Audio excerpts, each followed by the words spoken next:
I'm Pat Mayo with your 2021 3M Open DraftKings picks from the high end, $8,000 and above this week. Frankly, this field is horrible, so there's not really that many good players, but the problem is there are so few good players, and you look at the very top, the four guys above $10,000. You got DJ, Louis, Finau, and Reed.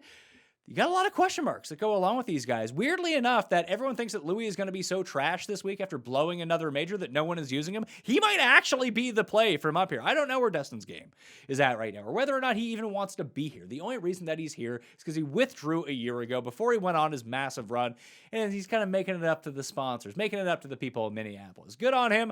I don't know if his heart's really in it to play this week. That's just me projecting, though. But he's super expensive. He's $11,300 in a weak field. That's a justifiable price. It's just hard to fill out the rest of the roster with him. What I prefer to do, especially in GPPs, is take my upside shots on Sergio Garcia and Matthew Wolff. Two guys who we know can drive the ball really well. Sergio's iron play is just off the charts. Wolff already has a win at this course in his career. He won the inaugural event in 2018. And a lot like Colin Morikawa, his peer, he is a spike putter player. He putts very poorly a lot of the time, but when he putts well, it's like off the charts really good. So as long as he can bring his irons along with him, which we've seen since his return, he was not over in England last week. He stayed stateside to focus on the 3M Open. Good on him. So those two guys are a pretty efficient price, and you can start your lines with them. Like Cameron Tringale is up there. Safe player, but does he have that winning upside of a Sergio and Matthew Wolff? No, would be my answer. I think if you wanted a third to throw into the $9,000 mix, you're looking at Robert McIntyre. Then it gets fun in the eights.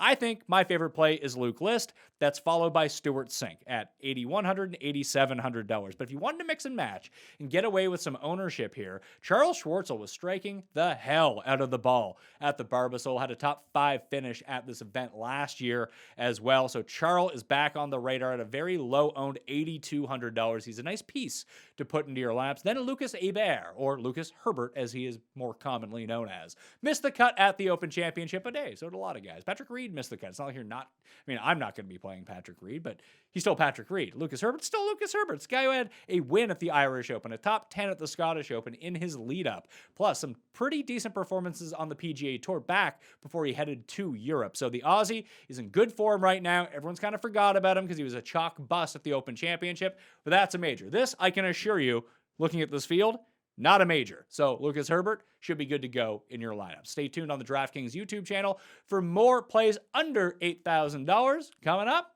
very soon.